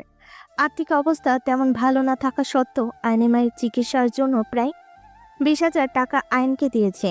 আয়ন টাকাগুলো নিতে চায়নি, কিন্তু ফুফাতো ভাইয়ের আন্তরিকতা ও আকুতি দেখে নাও বলতে পারেনি। আয়নের বড় মামা ছিলেন ইঞ্জিনিয়ার। অবসর নেওয়ার পর ঢাকার বনশ্রীতে 5 তলা বাড়ি করেছেন তিনি।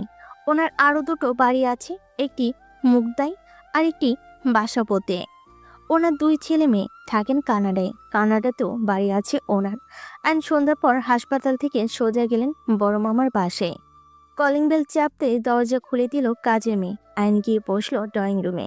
কিছুক্ষণ পর আয়নের মামা মামি ড্রয়িং রুমে আসলেন। আইন খেয়াল করলো তাদের চোখে মুখে বিরক্তির ছাপ। আয়নের মামা প্রথম কথা বলা শুরু করলেন। কি ব্যাপার আয়ান, হঠাৎ করে আমাদের বাসায়? মা, কিছু কথা ছিল। বলো শুনি। মার তো কোনো উন্নতি হচ্ছে না, তাই আমি চাচ্ছিলাম মাকে বিদেশ নিয়ে চিকিৎসা করানোর জন্যে। তোমার মায়ের যে অবস্থা, বিদেশে নিয়ে গেলেও কাজ হবে না। মামি, চেষ্টাটা করে দেখি। চেষ্টা করবে? এত টাকা পাবে কোথায়? আমার কাছে কিছু টাকা আছে মামি, আপনারা যদি সাথে থাকেন। এবার আয়নের মামা বলল, আমার সম্পদ আছে সত্যি, কিন্তু হাতে কোনো নগদ টাকা নেই। সম্পদ বিক্রি করে কি দেওয়া সম্ভব? আইন কতক্ষণ মামার দিকে তাকিয়ে থেকে দীর্ঘশ্বাস ছেড়ে উঠে দাঁড়ালো, বলল, তাহলে মামা এখন আসি। রাতের খাওয়া দাওয়া করে যেও। না মামি, মার ওখানে যেতে হবে।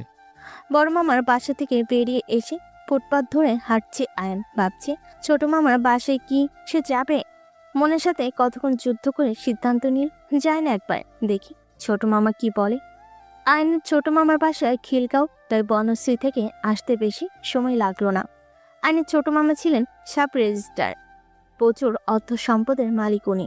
যদিও চাকরি জীবনে দুর্নীতির কিছু মামলা মোকদ্দমায় পড়ে কিছুটা নাজেহাল হয়েছেন, তারপর সে কোটি কোটি টাকার মালিক। আয়ন ছোট মামার বাসায় গিয়ে দেখে মামা নেই, মামি আছেন। মামি আয়নকে দেখে কেঁদে দিলেন, বলেন, কি ঝড়টাই না বয়ে যাচ্ছে তোমার উপর দিয়ে বাবা। মামা নেই বাসায় মামি? না, বাসায় নেই, উনি 3 দিনের জন্য তাবলেকে গেছেন। ও আচ্ছা। কেন বাবা? মামার সাথে কিছু কথা ছিল। আমাকে যদি বলা যায় তুমি বলতে পারো। আসলে মামি, আপনারা তো জানেন মায়ের অবস্থা। আমি চাচ্ছিলাম মাকে বিদেশ নিয়ে চিকিৎসা করাতে। আমার কাছে যে টাকা আছে তা দিয়ে সম্ভব নয়, তাই আসছিলাম মামার কাছে। মামা যদি কিছু হেল্প করতেন। অবশ্যই হেল্প করবো, তুমি ব্যবস্থা করো। তোমার মামা না দিলে আমি তোমাকে 2 লাখ টাকা দেব। ধন্যবাদ মামি, ভরসা পেলাম। এবার তাহলে আসি। কিছুটা মুখে দিয়েই চলে যাবে তা হবে না। 10 মিনিট বসো, আমি শুধু ভাতটা রাঁধবো। ছোট মামার বাসায় রাতের খাবার খেয়ে হাসপাতালে আসলো আয়ন। মা চোখ মেলে না, কথাও বলে না, তবুও সারাদিন হাসপাতালে বসে থাকে সে। যদি মা চোখ খুলে কথা বলে। মাকে সিঙ্গাপুরে নিতে চায় আয়ন। সিঙ্গাপুরে চিকিৎসা করাতে 10 থেকে 12 লাখ টাকার প্রয়োজন। তার কাছে আছে 3 লক্ষ টাকা। ছোট মামি যদি 2 লক্ষ দেন তাহলে হবে 5 লক্ষ। তার মানে আরো 7 লক্ষ টাকার প্রয়োজন। 7 লক্ষ টাকা কিভাবে জোগাড় করবে সে? অনেক ভেবে চিন্তে সিদ্ধান্ত নিল গ্রামে যাবে। গ্রামে পুরো জমিটাই বিক্রি করে দিবে। নেত্রকোনার মদন থানার আয়ানদের গ্রামের বাড়ি। গ্রামটি হাওড়ের একদম কিনারে অবস্থিত। আয়নের দাদা ছিলেন মদন কলেজের অধ্যক্ষ এবং সর্বজন শ্রদ্ধেয় ব্যক্তি। পৈতৃক সূত্রে প্রচুর জমিনের মালিক ছিলেন আয়নের দাদা। আয়নের দাদা জীবিত থাকতে সমস্ত সম্পত্তি 3 ভাগের 1 অংশ মেয়েকে দিয়ে যান। আয়নের দাদার মৃত্যুর পর আয়নের বাবা এই সম্পত্তি দেখাশোনার দায়িত্ব দেন তার চাচাতো ভাই হাফিজ উদ্দিনকে। হাফিজ উদ্দিন বর্তমানে এলাকার মেম্বার। আয়ন তার ফুফাতো ভাইকে নিয়ে আসলেন নিজের গ্রামে। হাফিজ মেম্বারের সাথে কথা বলেন জমি বিক্রির ব্যাপারে। হাফিজ মেম্বার উত্তরে বলেন, দেখো বাবা, গ্রামের মানুষের হাতে এখন টাকা পয়সা নেই, জমি কিনবো কেডা? মাকে বিদেশ নিয়ে চিকিৎসা করানোর জন্য আমার টাকাটা প্রয়োজন। কিছু কম দামে হলেও আপনি চেষ্টা করেন জমিটা বিক্রি করতে। কম দামে কি কইতেছ? পানির দামে দিলেও এখনকার জমি কিনতো না। কিন্তু আমি তো শুনেছি এই জমিগুলোর অনেক চাহিদা। দূর থেকে অনেক কিছুই শোনা যায় বাবা। তাহলে এখন কি হবে চাচা? জমি বিক্রয়ের চিন্তাটা বাদ দাও। আয়নের মনটা খারাপ হয়ে গেল। উঠে দাঁড়ালো, বলল, তাহলে উঠি চাচা? না চাচা, আমাকে দ্রুত ঢাকায় ফিরতে হবে। হাফিজ মেম্বারের জোরাজোরি শব্দ চলে এলো আয়ান। পথ চলতে চলতে ফুফাতো ভাইকে বলল, এখন কি হবে ভাই? তুই ঢাকায় মামির কাছে ফিরে যা। আমি জমি বিক্রির ব্যাপারে চেষ্টা করছি, পারবে? মনে হয় পারবো। কিন্তু হাফিজ চাচা যে বললো এখন মানুষের হাতে টাকা নেই। ফুফাতো ভাইটি একটু হেসে বলল, তোদের জমি বিক্রি না হলে হাফিজ মামার লাভ, তাই উনি চাইবে জমিটা যেন বিক্রি না হয়। তাহলে তুমি চেষ্টা করো। ফুফাতো ভাইয়ের চেষ্টা শেষ পর্যন্ত জমিগুলো বিক্রি করতে পারলো আয়ন। মাকে সিঙ্গাপুর নেওয়ার প্রসেস শুরু করলো সে। কয়েকদিনের মধ্যে সকল প্রস্তুতি সম্পূর্ণ হলো। আগামীকাল সকাল 10টায় এয়ার অ্যাম্বুলেন্সে মাকে সিঙ্গাপুর নিয়ে যাবে আয়ন। কয়েক মাসের মধ্যে আজ তার মনটা ভালো লাগছে, ভোরে উঠতে হবে, তাই নিজের ব্যাগপত্র গুছিয়ে সকাল সকাল ঘুমোতে গেল সে। আয়নের ঘুম ভাঙল টেলিফোনের শব্দে। ওপাশ থেকে বলল, আপনি কি আয়ান সাহেব বলছেন? জি। আমি হাসপাতাল থেকে বলছি। জি বলুন। আমরা দুঃখিত আয়ান সাহেব, আপনার মাকে বাঁচাতে পারলাম না। রাত 2টা, মেঝেতে শুয়ে আছে আয়ান। শিওরে বসে হামিদ আয়নের মাথায় হাত বোলাতে বোলাতে বলল, কিছু মুখে দাও আয়ান ভাই, এভাবে না খেয়ে থাকলে তুমি তো অসুস্থ হয়ে যাবে। সুস্থ থেকে কি লাভ বলো? কার জন্য বেঁচে থাকবো আমি? কথাগুলো বলে আয়ন উঠে দাঁড়ালো। প্রথমে গেল বাবা মার রুমে, পেছনে পেছনে হামিদও গেল। রুমে টানানো বাবা মার ছবির দিকে তাকিয়ে বলল, বাবা আমার বিয়ের কিছুদিন পর ছবিটা তোলা। তখন তাদের নিশ্চয়ই স্বপ্ন ছিল একটা সুন্দর পরিবারে। স্বপ্নটা পূরণও হয়েছিল, কিন্তু একটা ঝড়ে লণ্ডভণ্ড হয়ে গেল সব। এবার বাবা মার ছবিতে হাত বুলাই আয়ান, বলতে থাকে, যে ছেলেকে একা বাসায় রেখে কোথাও যেতে চাইতে না তোমরা, তাকে রেখে তোমরা সবাই চলে গেলে। কিভাবে বেঁচে থাকবো আমি? মা বলো। অযোধ্যায় চোখের জল ঝরতে থাকে আয়নের। আয়নের কান্না দেখে নিজেকে সামলাতে পারে না হামিদ, ডুকরে কেঁদে ওঠে। আয়ন এবার চাই রূপার রুমে। রূপার হাস্যোজ্জ্বল একটা ছবি টানানো দেওয়ালে। ছবির দিকে তাকিয়ে আয়ন বলল, দেখো হামিদ ভাই, আমার বোনটা কত হাস্যোজ্জ্বল ছিল। জীবনে সে কখনো কাউকে কোনোদিন কষ্ট দেয়নি। সে সবসময় চাইতো মানুষের উপকার করতে, অথচ তার জীবনের পরিণতিটা। এবার আয়ন রূপার রুম থেকে বের হয়ে গেল বেলকুনিতে। চেয়ারে বসে চোখ বন্ধ করলো। হামিদ আয়নের পাশে দাঁড়িয়ে পড়ল, একটা কথা কই আয়ান ভাই। কি? একজনের জন্যই তো এত বড় ক্ষতিটা হয়ে গেল, চলো প্রতিশোধ নেই। কি বলো হামিদ ভাই, কিভাবে সম্ভব? সম্ভব। হামিদ ভাই, এবার হামিদ বলল, তারপর বলল, আয়ান ভাই, আমারে যেমন সহজ সরল দেখছো তুমি, আমার অতীতটা তেমন না। অতীতে আমি ডাকাত ছিলাম, এই হাতে অনেক ধরনের অস্ত্রই চালাইছি। অবাক হয়ে হামিদের দিকে তাকিয়ে থাকে আয়ান। হামিদ বলতে থাকে, ডাকাতি করতে গিয়ে একদিন অস্ত্রসহ ধরা পড়ে যায়। অস্ত্র মামলায় 10 বছরের সাজাও হয়। জেলে থাকা অবস্থায় মা মারা যায়, বউ চলে যায় অন্যের হাত ধরে। জেল থেকে বাইরে যাওয়ার পর নিজের বাড়িতে আর যাওয়া হয়নি, মন চায়নি। চলে আসি ঢাকায়। ঢাকায় এসে শুরু করি রিক্সা চালানো। রিক্সা চালাতে চালাতে একদিন দেখা হয় তোমার বাবার সাথে। তোমার বাবাকে সালাম দিয়ে জিজ্ঞেস করলাম, কেমন আছেন স্যার? তোমার বাবা উত্তরে বললেন। হামিদ বলল, ভালো, কিন্তু আমিও চাই প্রতিশোধ। সুনামগঞ্জ জেলার সীমান্তবর্তী গ্রাম ডলুরা শহর থেকে 14 মাইল হেঁটে পৌঁছাতে হয় এই গ্রামে।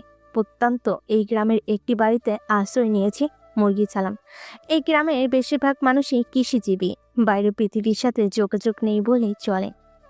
বেশ কয়েক মাস যাবৎ আছে মুরগি সালাম এই গ্রামে। গ্রামের মানুষেরা তাকে চেনে ঢাকা থেকে আসা ধনাঢ্য ব্যক্তি হিসাবে। মানুষ জানে আবহাওয়া পরিবর্তনের জন্য এই প্রত্যন্ত অঞ্চলে এসেছে সে। তাছাড়া আরেকটি উদ্দেশ্য আছে তার, সেটি হলো পাড় ঘেঁষা এই গ্রামটিতে একটি বাড়ি করা। মুরগি সালাম যে বাড়িতে থাকে সে বাড়ির মালিকের নাম কুদ্দুস খান। এই গ্রামের সবচেয়ে ধনাঢ্য ব্যক্তি। তার পেশা ভারত থেকে চোরাই পথে চিনি আমদানি করা। সেই কারণেই ভারতের পাহাড় অধ্যুষিত উপজাতি এলাকায় তার অবাধ যাতায়াত। কুদ্দুস খানের সাথে বেশ কয়েকবার সালাম গিয়েছে ভারতের উপজাতীয় এলাকায়।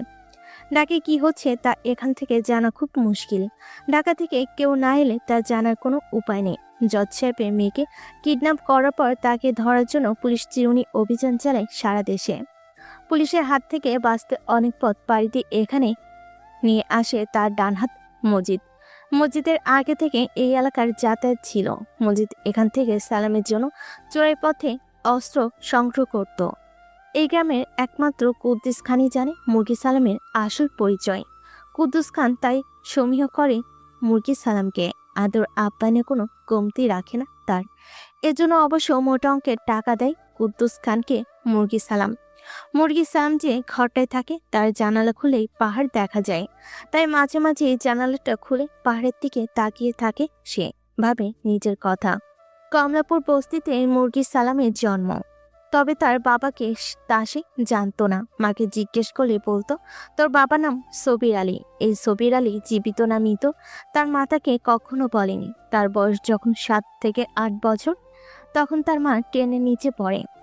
অনেকে বলে তার মা নাকি আত্মহত্যা করেছিল। এরপর থেকে কমলাপুর রেল স্টেশনে জীবিত কাটাতে হয় তার। মানুষের ফুড ফরমাস করে যা পেত তাই দিয়ে কোনো রকম পেটের ক্ষুধা নিবারণ করত।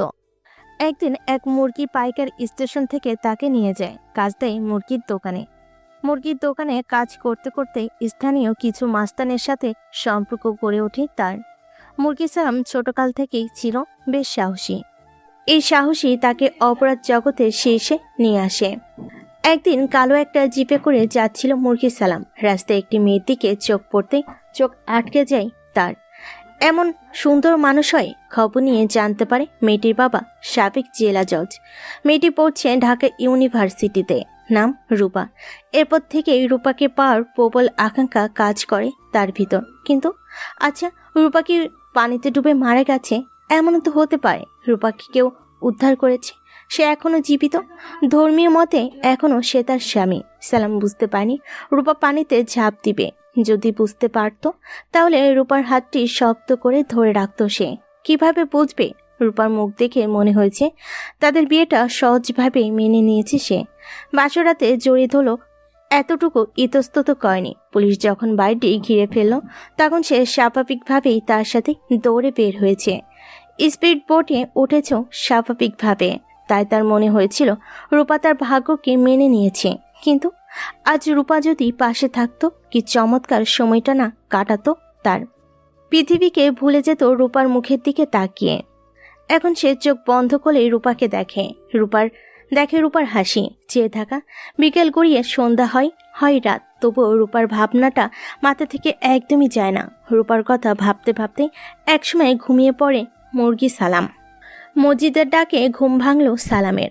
অবাক হয়ে মসজিদের দিকে তাকিয়ে বলল, রূপার কি খবর? বস, ভাবি সাহেব পানিতে ডুববা মইরা গেছে। সালাম আর কোনো কথা বলল না। কতক্ষণ চোখ বন্ধ করে বসে থাকলো। তারপর একটি সিগারেট ধরিয়ে জানালার দিকে তাকিয়ে আনমনে সিগারেট টানতে লাগলো। সিগারেটটা শেষ করে মসজিদের দিকে তাকিয়ে বলল, শালা কোথায় পাওয়া গেছিল? পদ্মার চরে। দাফন হয়েছে কোথায়? উত্তরায়। রূপাকে ঢাকায় নিল কে?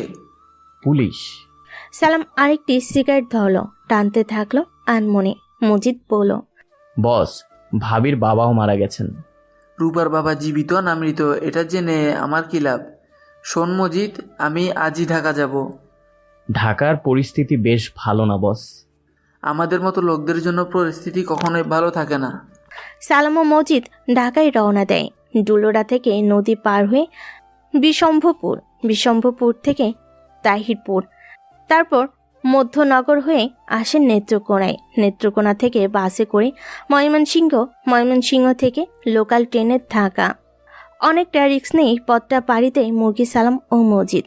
সালাম ঢাকা নেমে চলে আসে উত্তরের গোরস্থানে। রূপার কবরের পাশে দাঁড়িয়ে থাকে অনেকক্ষণ।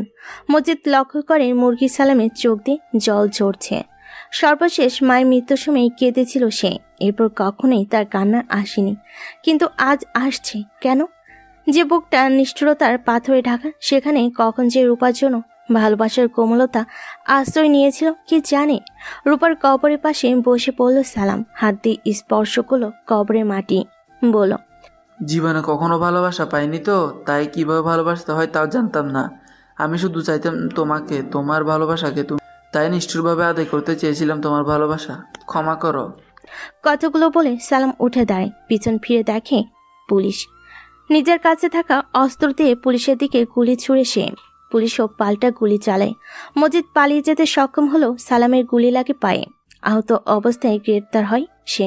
পায়ের চিকিৎসার জন্য করা পাহাড়ে মুরগি সালামকে রাখা হয় পুলিশ হাসপাতালে। পরের দিন দৈনিক পত্রিকাগুলো প্রধান শিরোনাম করে, শীর্ষ সন্ত্রাসী মুরগি সালাম গ্রেপ্তার। এয়ারপোর্ট স্টেশন থেকে রাত 11টায় ট্রেন ধরল হামিদ। লোকাল ট্রেন তেমন একটা ভিড় নেই। অনেক সিট ফাঁকা। সে বসলো জানালার পাশে একটা সিটে। হামিদের সাথে একটা মাঝের ব্যাগটা শক্ত করে ধরে বসলো সে। রাতের বেলায় ট্রেনে চললেই হামিদের ঘুম পায়। ঘুমালে চলবে না, কারণ ব্যাগটা হাতড়া হলেই সর্বনাশ। ট্রেন ছুটছে, জানালা দিয়ে বাইরে তাকালো হামিদ। বাইরে যেন আলো অন্ধকারের খেলা। আলো আধার একের পর এক পালাচ্ছে ট্রেনের পিছনের দিকে। মানুষের জীবনও তো এই আলো অন্ধকারে খেলা চলে। কি আলোকিত পরিবার ছিল জজ সাহেবের, হঠাৎ করে নেমে এলো অন্ধকার। তার জীবনের অন্ধকারটা তো সেই ছোটকাল থেকে, এখন আলোর হাতছানি। বাকি আর কিছু সময়। গাজীপুর স্টেশনে ট্রেন থামতেই কয়েকজন পুলিশ উঠল। হামিদ আর চোখে তাকালো পুলিশের দিকে। না, পুলিশ তার দিকে তাকায়নি। হামিদ মনে মনে বলল, বাঁচে গেল। হামিদের খুব ঘুম পাচ্ছে। ঘুম তাড়ানোর একটা উপায় বিড়ি খাওয়া। হামিদ একটি বিড়ি ধরালো। বিড়ি ধোয়া ছাড়তে তার সামনে চিটে বসা এক মহিলা কাশতে কাশতে বলল, ভাই, আমি বিড়ির ধোয়া সইতে পাই না, বিড়িটা যদি একটু ফালাইয়া দিতেন। হামিদ বিরক্তি সহকারে বিড়িটার একটা শুকটান দিয়ে ফেলে দিল জানালা দিয়ে। হামিদের দু চোখ জুড়ে ঘুম, ভেবে পাচ্ছে না কিভাবে আটকাবে এই ঘুমকে। হঠাৎ মনে হলো সামনের মহিলার সাথে গল্প করা যাক, তাহলে ঘুমটা চলে যেতে পারে। হামিদ মহিলাকে উদ্দেশ্য করে বলল, কবে যাবেন আপনি? সরিষাবাড়ি। সরিষাবাড়ি কি আপনার নিজের বাড়ি না বাপের বাড়ি? দুটাই। তাহলে আপনি আসলেন কোথা থেকে? আমি ঢাকায় থাকি, একটা বাসায় কাম করি। কাম থেকে ছুটি নিয়ে দেশে যাইতেছি। আপনার স্বামী সন্তান নাই। কেন, আপনার বিয়ে হয় নাই? হয়েছিল এক বদমাইশের সাথে, কথায় কথায় মারতো, তালাক দিয়ে দিছি। হামিদ ভেবেছিল মহিলাটি মধ্যবয়সী, কিন্তু ট্রেনটি যখন কাওড়াদ স্টেশনে থামল তখন হামিদ স্টেশনে আলোতে মহিলাটিকে স্পষ্ট দেখতে পেল। মহিলাটির বয়স আর কত হবে, বর্জ 30। কি সাহস মহিলার! একা রাতের ট্রেনে বাড়ি যাচ্ছে। হামিদ কোনো কথা বলছে না দেখে মহিলাটি প্রশ্ন শুরু করলো, আপনি কই যাইবেন? ময়মনসিংহে। ওইখানে কি আপনার বাড়ি? হ্যাঁ। মহিলার সাথে আরও অনেক বিষয়ে কথা হলো। কথা বলতে বলতে ট্রেন পৌঁছে গেল ময়মনসিংহ স্টেশনে।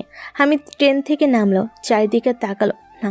এখনো অন্ধকার কাটেনি। এখনই স্টেশন থেকে বের হওয়া যাবে না, কারণ স্টেশনের আশপাশে প্রচুর হাইজ্যাকার আছে। স্টেশনের একটি স্টলে চা ও বিস্কিট খেয়ে বিড়ি ধরালো হামিদ। 4-5টা বিড়ি যখন শেষ করলো তখনই অন্ধকার কেটে পূর্ব আকাশে উকি দিয়েছে সূর্য। সে স্টেশন থেকে বের হয়ে একটা রিক্সাওয়ালাকে উদ্দেশ্য করে বলল, এই রিক্সা যাইবা? কই যাইবেন? জেলখানার ঘাট। 15 টাকা লাগবো। 10 টাকা দিব। ওঠেন। রিক্সাওয়ালা কতক্ষণ চিন্তা করে বলল, রিক্সা চলছে গাঙ্গিনাপাড়ের পথ ধরে। রাস্তায় তেমন মানুষ নেই, যদিও এখন সকাল। তারপর কিছুটা ভয় করছে হামিদের। সে শক্ত করে ধরে আছে ব্যাগটা। এটা কেউ নিয়ে গেলেই সর্বনাশ। জেলখানার ঘাট পার হওয়ার পর স্বস্তির নিঃশ্বাস ফেল হামিদ। হাঁটতে হাঁটতে কোনাপাড়ায় আসতে দেখা হলো তাদের গ্রামের মাতব্বারের সাথে। হামিদ মাতব্বারকে দেখে বলল, কই যাও মোহাব্বত? শহরে যাই। কেন? কেসের হাজিরা দিতে। কিসের হাজিরা দিতে? ঢাকা থাইকা? কেন, তুমি জানো না আমি ঢাকায় চাকরি নিচ্ছি? এইটা কি বিড়ি? নবাব বিড়ি নাই। ঢাকা শহরে নবাব বিড়ি পাওয়া যায় না। হামিদ একটি বিড়ি বের করে বাড়িয়ে দিল মাতব্বরের দিকে। মাতব্বর বিড়ির দিকে তাকিয়ে বলল। দুজনে আরো কিছুক্ষণ গল্প করে নিজেদের গন্তব্যে পা বাড়ালো। হামিদের গ্রামে যেতে আরো 5-6 মাইল হাঁটতে হবে। হামিদের গ্রামের নাম চর রাঘবপুর। কয়েক গ্রামে গরু চুরি হলে মানুষ খুঁজতে আসে এই গ্রামে, তাই এলাকার এই গ্রামে পরিচিত গরু চোরের গ্রাম।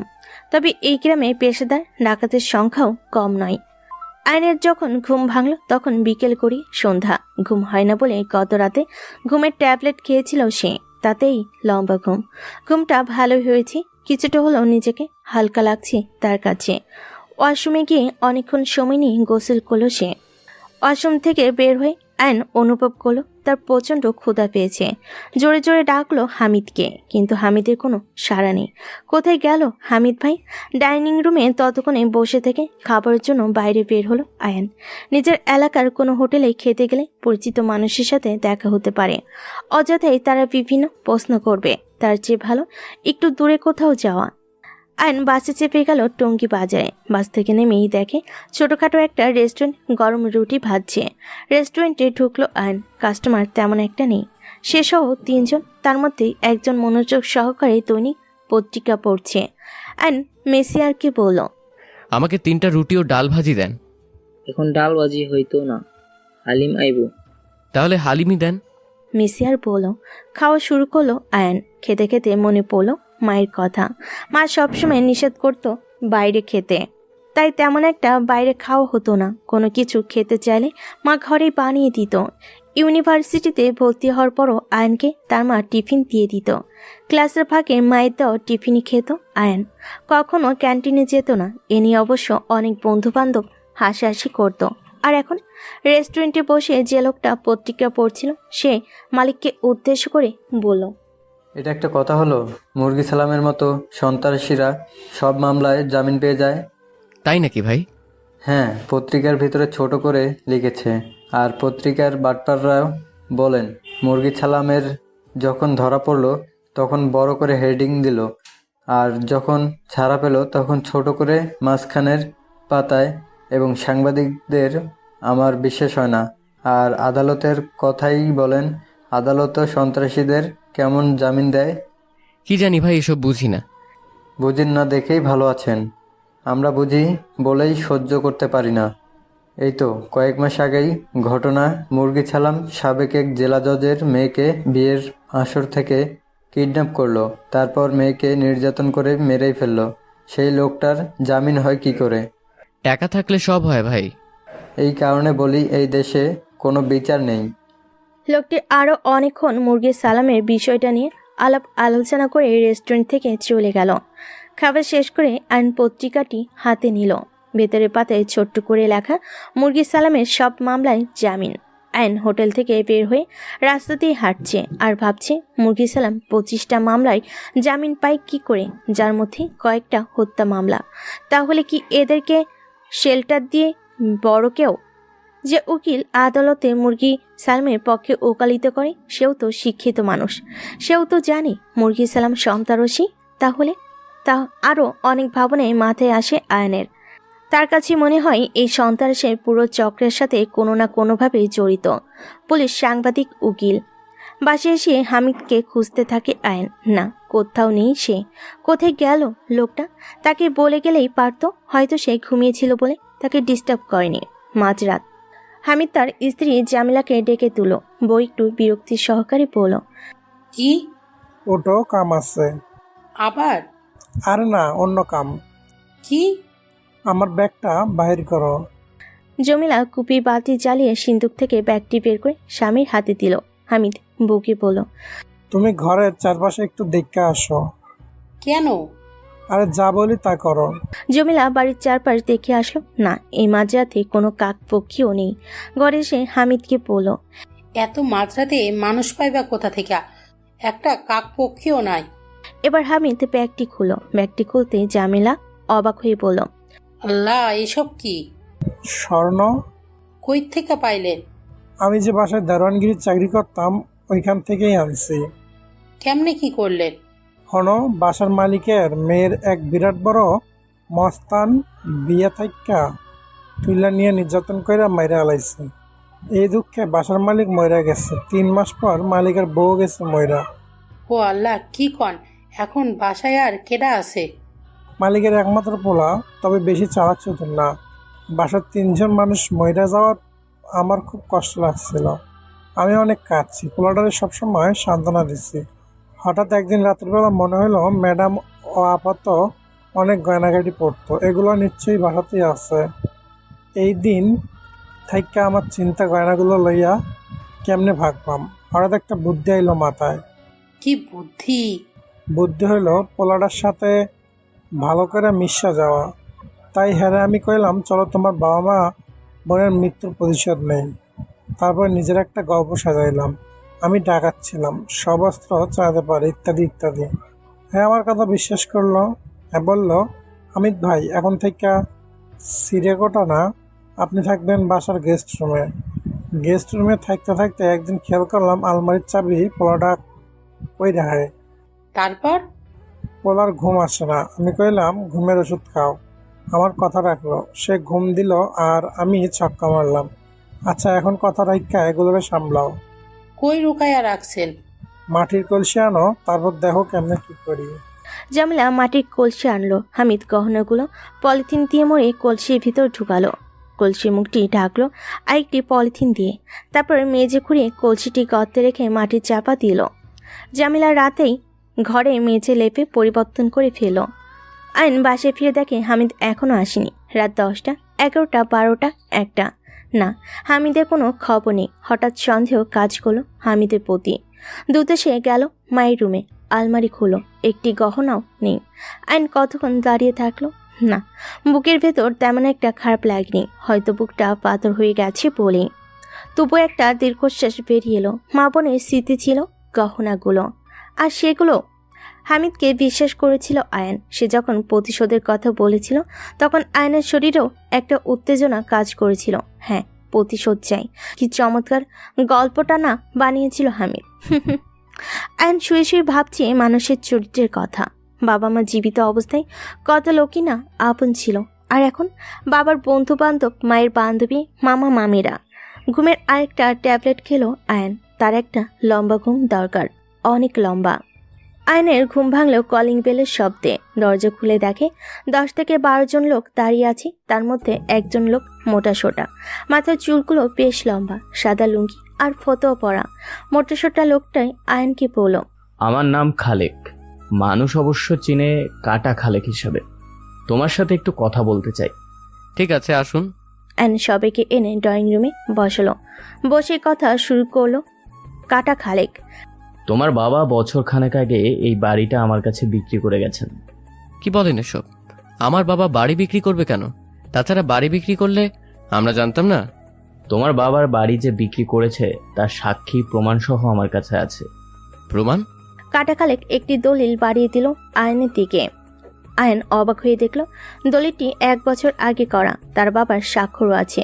তাহলে কি তার বাবা সত্যি বাড়িটি বিক্রি করে দিয়েছিল? কিন্তু কেন? আবার দলিল তো নকল হতে পারে, কিন্তু বাবার স্বাক্ষরটা? এমন অনেক মানুষই আছে যারা হুবহু অন্যের স্বাক্ষর নকল করতে পারে। তাহলে কি বাবার স্বাক্ষরটা নকল করা হয়েছে? আইন বলল, দলিলটা তো নকলও হতে পারে। কি যে বলো, দলিল নকল? এই তোরা বলতো দলিল আসল না নকল?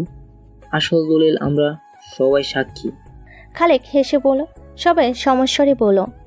এবার খালেক আয়নের দিকে তাকিয়ে হাসতে হাসতে বলল, অনেক সময় দিয়েছি, এবার বাবাজি বাড়িটা ছাইরা দাও। আয়ন চুপ হয়ে রইল, কোনো কথা না বলে উঠে দাঁড়ালো। তারপর চলে গেল ভিতরের রুমে। কাটা খালেক আয়নকে উদ্দেশ্য করে উচ্চ স্বরে বলতে লাগলো, কালকের ভিতরে যদি বাড়ি না ছাড়ো তাহলে কিন্তু লাশ বানায় ফেলবো। কাটা খালেক এই এলাকার মাস্তান। আইনকে মেরে ফেলা তার জন্য কোনো ব্যাপারই না। আইন একবার ভাবলো মেরে ফেলুক, তবু এই বাড়ি ছেড়ে কোথাও সে যাবে না। পরক্ষণে মনে হলো তার জীবনটাও অকালে ঝরে যাবে না, তাকে বাঁচতে হবে। পৃথিবীতে আরও অনেক কিছু দেখার বাকি মানুষের বহুমাত্রিক চরিত্র। আইন একটা ব্যাগ নিল, তাতে ভরল শুধু বাবা মা ও বোনের ছবি। বাসার সামনে সে পিছন ফিরে তাকালো। সে ভালো করে দেখলো বাসাটা। রাস্তায় নামলো আয়ান, ব্যাগটা মাটিতে রেখে ভাবতে লাগলো কোথায় যাবে সে। 3টে জায়গা আছে আয়নের যাওয়ার মতো, 2 মামার বাসা এবং ফুফাতো ভাইয়ের বাড়ি। মা মারা যাওয়ার পর তার মামারও একদিনও তার খোঁজ নেয়নি। মামার কি তাকে আশ্রয় দিবে? ছোট মামি তার প্রতি আন্তরিক, কিন্তু মামা তো ভাই বোনের। ফুফাতো ভাইয়ের বাড়ি যাওয়া যায়, কিন্তু সেটা তো অনেক দূর। ব্যাগ হাতে নিয়ে রাস্তা দিয়ে হাঁটতে লাগলো আয়ন। আকাশের দিকে তাকিয়ে দেখলো তার বদলে যাওয়া নিষ্ঠুর পৃথিবী। হঠাৎ করে তার পৃথিবীতে কালো মেঘ জমতে শুরু করলো। সেটা একসময় রূপ নিল কালবৈশাখী ঝড়ে, লণ্ডভণ্ড করে দিয়ে গেল সব। ঝড়ের পরে নাকি আকাশটা স্বচ্ছ হয়। তার আকাশটা স্বচ্ছ হলো কই? একের পর এক ঝড়। ফুটপাতে একটি চায়ের দোকানে বসলো সে। চা খেতে খেতে লক্ষ্য করলো তার সামনে বসা লোকটি আয়েসে সিগারেট ফুঁকছে, মাঝে মাঝে বন্ধ করছে চোখ। ব্যাপারটাও কৌতূহলী করে তুলল তাকে। আইন লোকটিকে উদ্দেশ্য করে বলল, আপনি তো চমৎকারভাবে সিগারেট খান, একদম চোখ বন্ধ করে।